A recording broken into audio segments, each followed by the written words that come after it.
Door bell बजी तो तहमीना बेगम ने दरवाज़ा खोला था। रोशनाल को देखकर वो ठिठकी थी। वो कोई दस्ती बैग लिए खड़ा था। कैसा है मेरा चांद, उसे सामने देखते उनके मुंह से बस यही निकला। 3 महीने बाद उसको अपनी नज़रों के सामने देख उन्हें जैसे करार आया था। बाप से नाराज़गी तो ठीक थी, पर मेरी क्या गलती थी जो अपनी पैदा करने वाली को भी भूल गए तुम। वो उसको 3 महीने बाद सामने देख दरवाजे पर ही शिकवा करना शुरू हो गई। नहीं अम्मी, आप मेरी माँ हैं, मैं आपसे कैसे नाराज़ हो सकता हूँ। और माएँ भी कोई भूलने वाली चीज़ होती हैं। मैं बाबा से भी नाराज़ नहीं हूँ, उसने शर्मिंदगी से जवाब दिया। अंदर आओ, अंदर आओ, उन्होंने हुक्म दिया था। नहीं माजरत अम्मी, पर मैं नहीं आऊँगा। इनफैक्ट मैं तो यहाँ आना ही नहीं चाहता था। दरअसल अम्मी, मैं बाबा से ही मिलने आया हूँ। हसनाल ने कल 3 महीनों में मुझे पहली बार फ़ोन किया था कि बाबा की तबीयत ख़राब है, इसलिए मैं आया हूँ, उसने तेज़ लहजे में कहा। तो क्या रस्में दुनिया निभाने आए थे कि दरवाजे पर ही मिलकर चले जाओगे? आ जाओ। तहमीना बेगम रोशनाल को बाजू से पकड़ते लाउंज में ले आई। बरखुरदार, आ गई याद? मुझे तो लगा था इतने नाराज़ हो गए हो कि अब कब्र में उतारने ही आओगे। सगीर साहब बैठे न्यूज़ सुन रहे थे जब बीवी के पीछे आते बेटे को देखा और उठ खड़े हुए। तहमीना बेगम खामोशी से उसे उसके बाप के पास छोड़ती खुद किचन की तरफ चली गई। बाबा प्लीज़ ऐसी बातें तो ना करें, मैं फिर से चला जाऊंगा। वो आके शिद्दत से उनके सीने से लगा था और कुछ देर तक लगा ही रहा। ये देखें, लैला मजनू की तरह इश्क जाग रहा है। मुझे तो कोई पूछता ही नहीं। रोशनाल और अपने बाप को गले से लगे देख वो सीढ़ियों से उतर आया था, जबकि सगीर साहब उसकी बात पर हंसे थे। भाई बात सुने मेरी, आज पहली दफ़ा ये बिल्कुल रीमा की तरह हंस रहे हैं। नहीं आगा जान, ये दोनों मुझे कितने दिनों से बातचीत करना बंद कर चुके हैं कि मैं अपनी जॉब से रिज़ाइन दे दूं, सिर्फ इसलिए कि मेरी जान को ख़तरा है। आपने इनकी मोहब्बत में अपने करियर की कुर्बानी दे दी है, लेकिन मैं सिर्फ इनकी मोहब्बत को देख सकता हूँ। लेकिन मेरी वतन से मोहब्बत इतनी है कि मैं खुद को कुर्बान तो कर सकता हूँ, लेकिन जॉब छोड़ना मेरे लिए नामुमकिन है। पता है आपको, जर्नलिस्ट बनना मेरा ख्वाब था, इसलिए मैंने दिन रात मेहनत की। अब जब मेरी मंजिल करीब है तो मैं क्यों अपने इरादे से पीछे हटूं? आप ही बाबा को समझाएं। वो रोशनाल को एकदम से मजाक से हटाता सीरियस मूड में ले आया। तो क्या बाबा जान, करने देना जॉब इसे। जब ये पिछले 7 महीनों से काम कर रहा है, अभी तक कुछ नहीं हुआ तो इंशाल्लाह आगे भी कुछ ना होगा। मैं इसे मना करूं भी तो इस उल्लू के पट्टे ने कौन सा रुक जाना है। लेकिन ये तो 4 दिन हो गए हैं रातें घर से बाहर गुजारता है, ना खाने का होश ना पीने का होश। इसने मुझे ये तक नहीं बताया कि इसको फ़ोन पर लोग धमकियां दे रहे हैं, वो भी मुझे पता लगा है। तुम मुझे नहीं, इसे समझाओ। वो हसनाल की तरफ मुंह फेर कर गुस्से से बोले थे। बाबा प्लीज़, इतनी छोटी छोटी बातों पर क्यों परेशान होते हैं? मेरे इन हाथों की लकीरों में जितनी ज़िंदगी लिखी है ना, मैं उतनी ही काट कर जाऊंगा। वो एकदम उनके पास बैठता उनको हक करता शरारत से बोला। और अगर किसी ने केस तुम पर ही उल्टा कर दिया, जेल बंद करवा दिया, फिर क्या करोगे? फिर बैठकर रोगे सारी जिंदगी। फिर इस तरह तो होता है इस तरह के कामों में। वो मजाक से बोला था, वो उन्हें और चिढ़ा गया। सगीर साहब ने उससे मुंह बिल्कुल फेर लिया। रूठे हो तुमको कैसे मनाऊं झांसी की रानी के पिया। वो उनको नाराज होता देख उन्हें बात से हटाने के लिए अपनी माँ की तरफ देख उनके कदमों में जा बैठा था। हसनाल बाज आ जाओ। तहमीना बेगम ने टेबल पर चाय रखी थी। जब उसको ओल फोल बकते देखा तो उसे खूनखार नजरों से देखा। अपनी माँ के इरादे देखता वो बाप के कदमों से उठता, बिस्किट उठाता, ये कहता फिर से ऊपर चढ़ गया था। वकील साहब, मेरा हिस्सा अपनी जेब में रख लेना, ये ना हो इस नाजुक सूरत हाल में मेरे लिए कुछ ना बचे। वो सीढ़ी पर कदम रखता पलट कर बोला, जबकि रोशनाल उसकी उल्टी हरकतों से इतने अरसे बाद पहली दफ़ा हंसा था, पहली दफ़ा महसूस हुआ। हसनाल की वो चाल से शुरू से ही वाकिफ था। जिस तरह वो बाप को चकमा देकर भागा था, वो उसे दिल ही दिल में सराहे बगैर नहीं रह सका। छोड़ो उसे, ये कोई भी बात तुम्हें ढंग से करने ही नहीं देगा। तुम अशनाल को क्यों साथ नहीं लाए? सगीर साहब ने उससे पूछा। बाबा उसके पेपर्स हो रहे हैं, फिलहाल इतवार को ले आऊँगा, उसने जानबूझकर झूठ बोला और खाला को देखा जो उसकी बात सुनती गुस्से और तैश में आ रही थी। उस लड़की को तुम घर लेकर आए तो ये भूल जाना कि मैं तुम्हारी खाला हूँ और तुम्हारी माँ की बहन। तुमने मेरी बेटी को धोखा दिया, पहले 4 साल उसे मंगनी करके दगा दिया, मेरी मासूम बच्ची की ज़िंदगी ख़राब करके खुदाइश से जी रहे हो और उस महारानी को सेज पे बिठाया हुआ है फूलों की। मैं भी कितनी बेवकूफ़ हूँ ना, इन सबको अपना समझती रही, पर मुझे आज समझ आई कि तुम सारे इस चाल में शामिल थे। तुम सारों ने उस पराए खून की खातिर मेरी मासूम बेटी की ज़िंदगी ख़राब की है। तहमीना बेगम रुशनाल को हंसते देख गुस्से से पागल हो रही थी। खाला, आप गलत बातें मत करें और ना अम्मी अब्बू को इस सारे मामले में शामिल करें। मैं बस थोड़ी देर के लिए आया था, वो अपने लहजे को नर्म करता तमीज़ से बोला था, और वैसे भी वो उनसे नज़रें झुका कर ही बात करता था। आज खुद आए हो तो कल अपनी उस बदकिरदार बीवी को भी लाओगे ना? पहले वो हसनाल पर डोले डालती रही। बस खाला, एक लफ्ज़ और नहीं, बहुत लिहाज कर लिया मैंने आपका। अब मेरी मासूम बीवी के बारे में अपने मुंह से एक लफ्ज़ भी निकाला तो मैं भूल जाऊंगा कि आपका और मेरा रिश्ता क्या है। मैं ये भूल जाऊंगा कि आप मेरी खाला हैं, और ये बिल्कुल याद नहीं रखूंगा कि आप मेरे मरहूम चाचू की बीवी हैं। और जहाँ तक बात है ना मेरी बीवी के किरदार की, तो उसका किरदार इतना साफ है जितना साफ शफाफ मोती होता है। आवाज़ इतनी तेज़ थी कि 3 दिन से अंदर बंद बैठी मनाल कांप कर रह गई। खाला, बेशक आप उसकी माँ थी, माँ के होते हुए भी उसकी तरबियत नहीं हुई। अगर आप उसे हर बुरी बात से मना करती तो वो इस हद तक ना गिरती, वो इतनी चालबाज और धोखेबाज ना होती।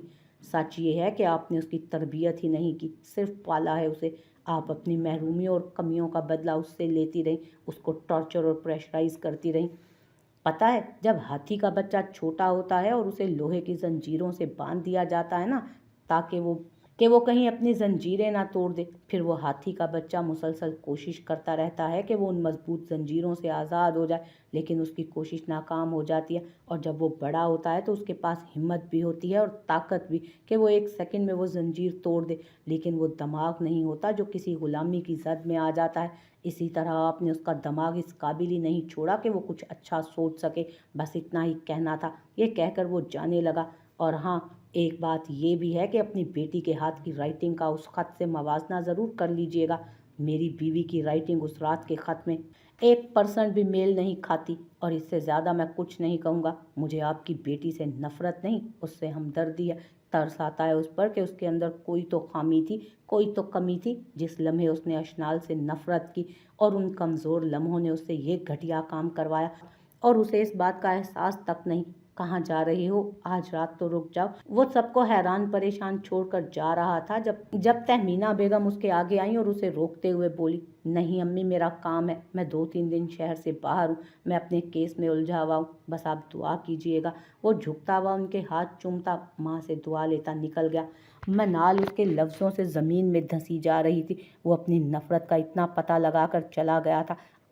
आज तीसरा दिन था। उसकी माँ उसे खाना अंदर दे जाती थी, उसके साइड टेबल पर खाना रखकर वो चली जाती। वो उससे उसका हाल तक पूछना गवारा ना करती थी। हसनाल ने इस वाक़ये के बाद उसकी खबर तक ना ली थी। रोशनाल को गए 2 घंटे हो गए थे। वो तब से रोए जा रही थी। उसके अल्फाज उसके दिल में खुप कर रह गए थे। उसकी तबीयत ख़राब हो रही थी। उसने दिल में तहैया कर लिया कि अब वो खुद की तरबियत खुद करेगी और ख़ुद के लिए जिएगी। उसको सांसों का मसला हुआ था। उसकी तबीयत फिर बिगड़ने लगी। सांस लेने की कोशिश में वो आधी रह गई थी जब अपनी कमर पर उसे बाजुओं का हिसार महसूस हुआ। हसनाल ने ड्यूटी पर जाना था। वो एक दफ़ा मनाल को देखना चाहता था। वो उसे तीसरा दिन टेबल पर नज़र नहीं आई थी। परेशान था। खाला का रवैया तो उसे बदला ही लगा था। उसकी ड्यूटी तकरीबन रात को हुआ करती। रात 10 बजे का निकला, सुबह 10-11 बजे आता। और भाई से मिलकर उसका दिल का बोझ अभी हल्का ही हुआ था। लेकिन परेशानी इसलिए थी कि थंडर्स के साथ फिर उसकी लड़ाई नहीं हुई थी। अपना सफरी बैग पहनकर F-16 के रूम से वो निकला था। परेशान वो मनाल की वजह से था। उसे 3 दिन अपनी नज़रों के सामने ना देख उसके दिल में बेचैनी थी, इसलिए बैग लटकाता कमरे से बाहर निकला था। क्यों? अब उसकी याद आ रही है या उसके बगैर गुजारा नहीं हो रहा? आगा जान जो बाहर टहल रहे थे उन क्यों अब उसकी याद आ रही है या उसके बगैर गुजारा नहीं हो रहा? आगा जान जो बाहर टहल रहे थे, उन्होंने उसे कमरे से बाहर निकलते देखकर कहा था, मुर्दा बोले ना बोले, जब बोले तो छत फाड़ कर बोले। वो उनकी नाराज़गी पर चोट करता बोला जो 3 दिन से उसे नहीं बुला रहे थे। अस्तगफार, तुम्हें तो मुंह लगाना भी फजूल है। तुमने मुर्दा कहकर मेरे अंदर के हाकिम बक को जगा दिया। अब मैं देखता हूँ कि तुम कैसे उसे देखने जाते हो। अब तुम्हारे हिटलर बाप को ना बताया तो मेरा नाम भी हाकिम बक ना हो। अब तुम्हारे हिटलर बाप को ना बताया तो मेरा नाम भी हाकिम बक ना हुआ। वो आज कितने दिनों बाद उसकी टोन में बात करते हुए बोले थे, आगा जान, अब आपको सेकंड हैंड खातून से शादी कर लेनी चाहिए। ओह, मैं तो भूल गया था, सेकंड हैंड नहीं, थर्ड हैंड। लेकिन क्योंकि अब आपको कोई पोते पोतियों वाली खातून ही शादी करेंगी। कोई नौजवान हसीना तो करने से रही। एवं आप हमसे जेलस ना हो। जिंदगी का कोई भरोसा नहीं, अपना घर बसा लें आप। अल्लाह का नाम ले। मोहल्ले वाली फप्फे कुटनी आंटियों की तरह लोगों की जिंदगियां ना खराब करें। वो हाथ हिला हिला कर सलाह मशवरे देने लगा था।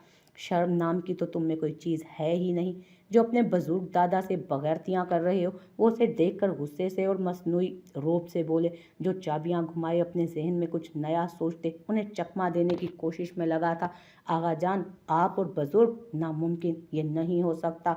ना शाहरुख खान बूढ़ा होगा और ना आप तो मेरे दोस्त हैं, और दोस्त कभी भी बूढ़े नहीं होते। भला पता है, जब मैं छोटा होता था तो दादो आपकी बहादुरी की मिसालें दिया करती थी।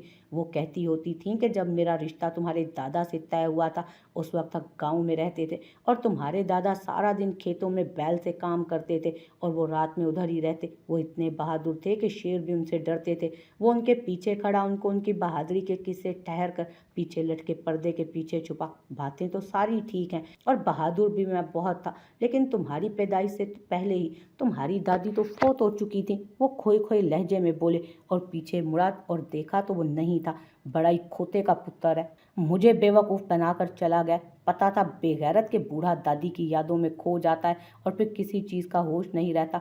वो लाठी उठाते, नफ़ी में सर हिलाते, मुश्किल से सीढ़ियों से उतर गए। खोते का पुत्र हो या ना हो, पर पोता हाकिम खान का हूँ, मुझे हर चीज़ को टैकल करना आता है। हसनाल ने उनकी मध्यम आवाज़ होते देख अपना सर पर्दे से बाहर निकाला और आखिरी सीढ़ी पर जाता देख अपने कॉलर को हिलाते बड़े फखर से उनको निकालते हुए कहा, पुत्र ये ले। वो बेबसी से उसकी तरफ हाथ से लानत भेजते निकल गए, जो अब ऊपर नहीं आ सकते थे। जबकि हसनाल अब कहकहा लगाते मनाल के कमरे की तरफ बढ़ा, लेकिन उसके रूम का दरवाज़ा बंद था। वो सीढ़ियों से उतरता दूसरे रास्ते से आया।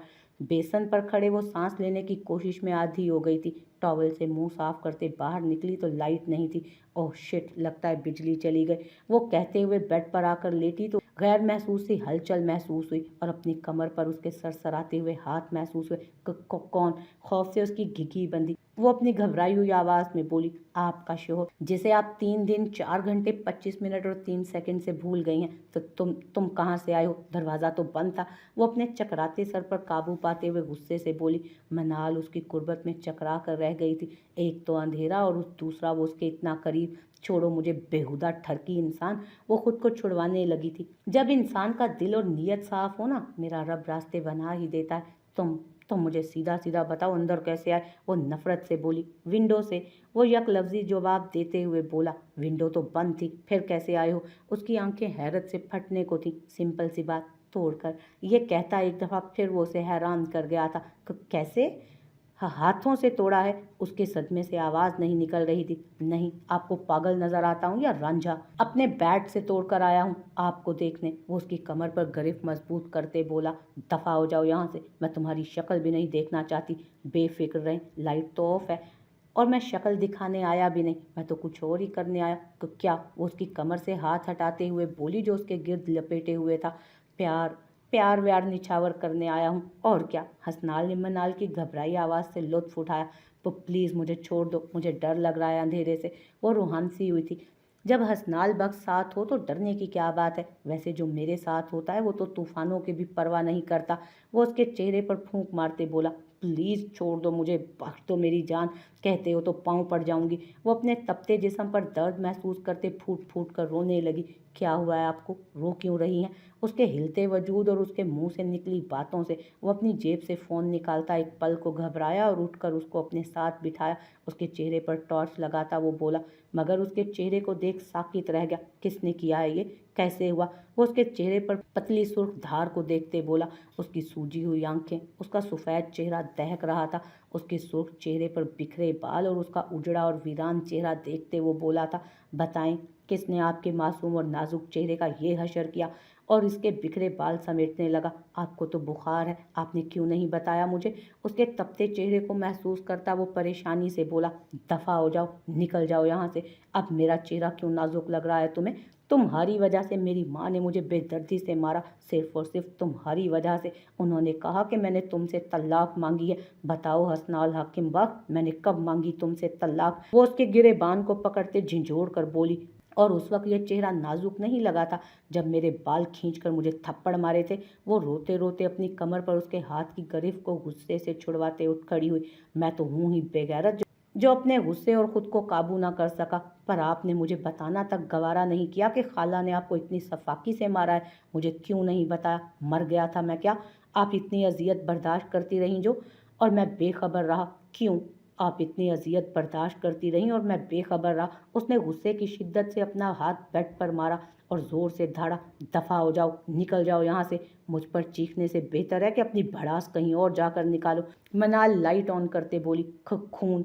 वो जो गुस्से में थी उसके हाथ से खून निकलता देख पीछे हुई। वो बीमारी की हालत में खून नहीं देख सकी और घबराई। कुछ नहीं हुआ। हसनाल ने उसका पीला पड़ता खौफजदा चेहरा देखा तो उसकी तरफ बढ़ा और उसे खुद से लगा लिया। पर खून तो तुम्हारा तो खून बह रहा है। पर तुम्हारा तो खून बह रहा है। वो उसके साथ लगी आंखें मीचती बोली, कुछ नहीं हुआ। मैं भी अपनी पट्टी कराऊंगा और आपको भी दवा लेकर दूंगा। वो उसे तसल्ली देता उसके तपते चेहरे पर उसके जख्म की जगह लब रखते बोला था, पर मैं तुम्हारे साथ कहीं नहीं जाऊंगी।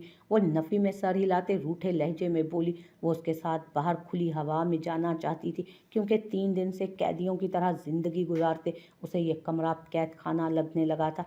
वो जाना भी चाहती थी, पर यह जाहिर नहीं करना चाहती थी कि उसके साथ जाने के लिए तैयार है। उसके पाकीज़ा लबों का लफ्ज़ उसे अपने दर्द की दवा लगा, लेकिन वो उसके सामने कमज़ोर नहीं पड़ना चाहती थी। आप नहीं जाएंगी तो मैं अपनी परी को खुद ले जाऊंगा। वो उसे हल्का हल्का सा अलहदा करके अपने गले से मफलर निकाल अपने हाथ पर बांध कर उसकी अलमारी से एक ब्लैक कलर की शॉल निकाल कर लाया और उसके ऊपर उठाकर उसे बाजुओं में उठाया। छोड़ो मुझे, तुम मुझसे 4 साल छोटे हो और तुम्हारा अपना भी हाथ जख्मी है। वो गुस्से से उसे याद दहानी कराते हुए बोली कि वो उससे छोटा है। हाँ तो चलें फिर, मैं आपको उतारता हूँ, आप मुझे उठा लें। वो चलते चलते रुक कर बोला, इतने चालाक मत बनो। तुम जब छोटे थे तो मैंने तुम्हें एक दफ़ा उठाया था। वो कहते कहते जुबान दांतों तले दबा गई, क्योंकि ब्लैक कलर की शर्ट पर टाइगर की तस्वीर में वो खुद भी कोई टाइगर ही लग रहा था। ऊपर से उसकी पेशानी पर हल्के बिखरे बाल, उसके नुमायां होते डिम्पल से अपनी फिक्र करता ये शख्स मनाल को पहली दफ़ा अच्छा लगा था। उसके गाल पर पड़ता डिम्पल देखकर वो कभी कभी जेलस होती, क्योंकि जब वो हंसता तो वल्लाह क़यामत ढाता था। वो दोनों भाई ही शानदार शख्सियत के मालिक थे। उस मजबूत शख्सियत वाले शख्स का मवाजना एक 7 माह के बच्चे से कर गई थी। वो जो उसे छोटा बच्चा कहती थी, हकीकत में वो उसके सामने खड़ी बच्ची लगती थी। ये बात मनाल के दिल ने तस्लीम तो की थी, लेकिन वो अपनी बड़ी उम्र का रोब झाड़ना उसके दिल को शायद तस्कीन देता था। क्या पिद्दी और क्या पिद्दी का शोरबा, वैसे मुझे याद नहीं। वो उसके नाजुक सरापे को बगौर देखते बोला, दफ़ा हो जाओ, मुझे इन बातों में मत लगाओ और ना मेरा दिमाग चाटो। मेरी तबीयत पहले ही ख़राब है और मुझे उतारो नीचे। वो गज़बनाक तेवर लिए बोली, आप इतनी बुरी नहीं हैं जितनी बनती हैं। वो उसे उठाए तेज़ चलने लगा, और तुम भी इतने अच्छे नहीं हो जितने नज़र आते हो। वो उसकी हरकतों से आजिज़ आ गई थी। आपका मतलब है मैं अच्छा हूँ? वैसे बता देना फिर कितना अच्छा हूँ। कुछ कुछ तो आपको दिल के लगता हूँ ना, कुछ कुछ तो आपके दिल को लगता हूँ। वैसे इतना तो मुझे यकीन है कि मैं हैंडसम हूँ। वो आंखें पटपटाता बोला और सीढ़ियाँ उतरने लगा। छोड़ो मुझे, सारे देखेंगे तो क्या सोचेंगे।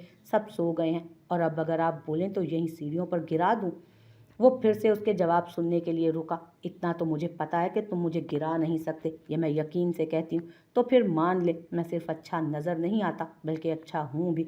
वो उसकी बात सुनता अपनी फ़िलॉसफ़ी झाड़ता उसे हॉस्पिटल ले गया। प्लीज़ मुझे छोड़ो, मेरी तबीयत बहुत ख़राब है। वो उसकी हर बात पकड़ने से तंग आती बेबसी से बोली, ओह आपकी तबीयत बहुत ख़राब है। मैं आपको कब कह रहा हूँ मत बोलें, आपकी तबीयत और ज़्यादा ख़राब हो जाएगी। तुम तो मुर्दों को भी ना छोड़ो, उन्हें भी कब्र से उठा लो। वो तंजिया हुई जिसने उसे गाड़ी में बिठाकर डोर लॉक किया था। इसका मतलब आप मुर्दा हैं? वो दूसरी साइड पर बैठते हुए बोला। प्लीज़ अल्लाह का नाम है चुप कर जाओ। उसकी बातें सुन सुनकर वो वास्ते देने लगी थी। ओके, ये कहते हुए उसने संजीदगी से गाड़ी स्टार्ट की थी। जबकि ये लफ्ज़ सुन मनाल ने शुक्र का सांस लिया।